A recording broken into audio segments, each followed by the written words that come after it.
Well, welcome to our extra Bible study for this week. Just 7 verses to cover. We needed a little longer to complete my favorite chapter in the story.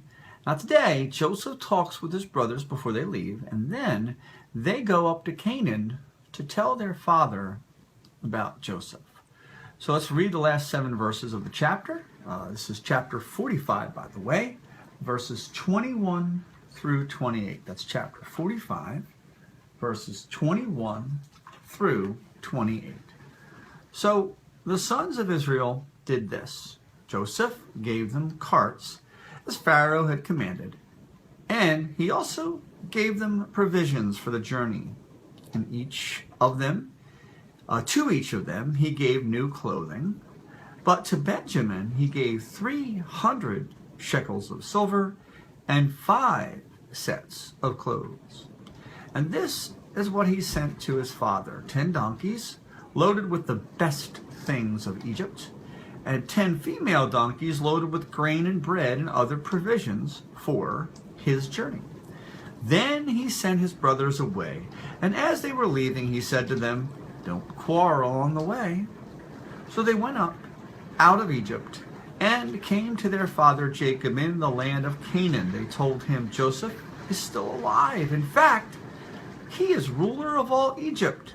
Jacob was stunned. He did not believe them. But when they told him everything Joseph had said to them, and when he saw the carts Joseph had sent to carry him back, the spirit of their father Jacob revived, and Israel said, "I'm convinced my son Joseph is still alive, and I will go and see him before I die." Now Pharaoh offered carts from Egypt so Joseph's brothers could bring back their families and, of course, bring back Jacob. That's really a key thing here. But these verses tell us that they brought back much more. They brought back provisions for the journey. They certainly needed that. New clothes. They may not have needed that, but they received them from Joseph nonetheless. 10 donkeys were loaded with all the best things of Egypt, and 10 donkeys for the provisions they would need, not only for themselves in their journey back, but they would need provisions for all of their family, especially coming back to Egypt. But did you notice that Benjamin received more than the others? Now, as I've noted before, favoritism runs in this family.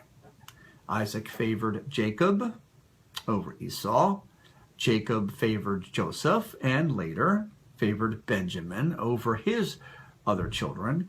And we've already seen Joseph's favoritism towards Benjamin before as well, but now it's really clear. Now, he was his mother's son. They shared the same mother. Benjamin received 300 shekels of silver and 5 sets of clothes. Now, to compare, Joseph was sold into slavery for 20 pieces of silver.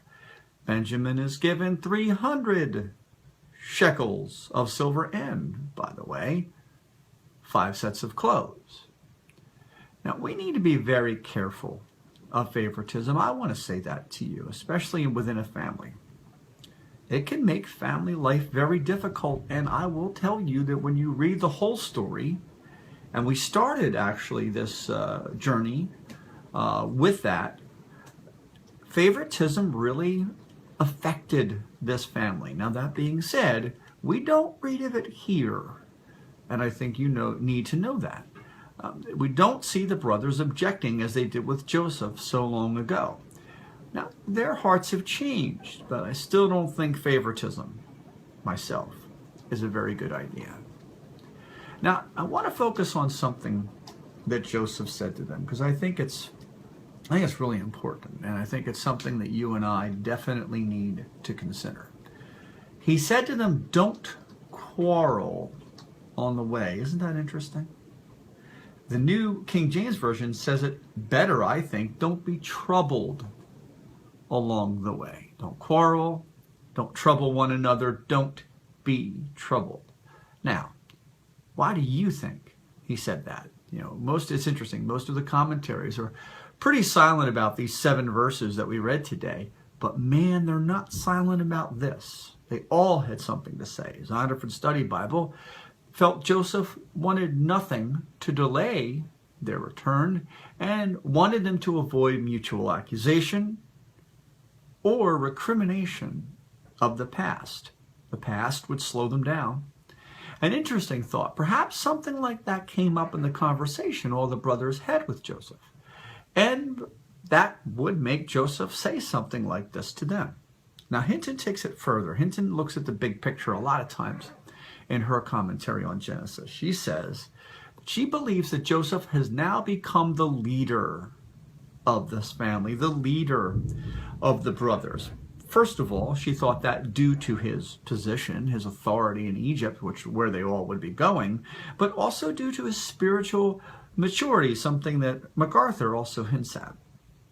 She looks at this and looks at what he says as him just being a leader and taking control of a situation that could have been a problem. And then MacArthur takes it in a different direction. Very interesting. He said that this admonition of his brothers, he looks at it as an admonition, was much needed because they would have much to think about their sin as they confessed to their father what they had done. I'm not so sure about that. I'm not going to be so clear as to say I disagree with MacArthur, but the question I have is, where in the Bible does it say that? In my opinion, this story does not clearly show, better way of saying that the brothers ever confessed what they did to their father. Even MacArthur admits Scripture is silent on it. He does say that, but thought this was the appropriate occasion for that confession. Now, Hinton says that even though the brothers aren't recorded as saying why Joseph was alive all of a sudden and not dead as they were, as Jacob was led to believe, the brothers aren't recorded as saying why Joseph was alive or dead, but it's possible that they could have confessed, in her opinion. They probably should have confessed misleading their father. They probably should have confessed selling Joseph into slavery. What she suggests is that, this was an opportune time, and Jacob's happiness at Joseph being alive might make this a good time for them to say that. There's a lot of speculation with Hinton. There's a lot of speculation with MacArthur. And look, you draw the conclusion yourself. You should hear their opinions. I think their opinions are worth hearing. But all I'm going to say is that what the Bible records and tells what they said about Joseph, that's what I'm going to focus on. They told them everything that Joseph had said to them and showed him what Joseph and Pharaoh had so generously given. They talked about Joseph being a ruler in Egypt, but they never specifically confess, is what we see in the Bible. Now, if, honestly, they told him everything Joseph said, and they may have, that could have included a confession. I'll admit that. But here's the reason that I'm not so eager to jump to the same conclusion as Hinton and MacArthur. The Bible is fairly silent about it. And when the Bible is silent, personally, I don't like to speculate. The Bible isn't silent often. For whatever reason, it doesn't clearly state a confession here. Now, just like the brothers, Jacob needed convincing. He needed convincing. The NIV says that Jacob was stunned, which is basically the same word that it uses for the brothers. MacArthur quoted the New King James Version, and the way it describes it is beautiful to me. It really helps me to understand it. His heart stood still. It's a cool phrase. A good visual, too. This took his breath away when they told him that Joseph was still alive. He was incredulous. He couldn't believe something that he really wanted to believe, something so wonderful, something so good, but it was just, he couldn't quite grasp the reality that Joseph could be alive. Now, the NIV says that eventually the spirit of Jacob was revived. He even said, I'm convinced.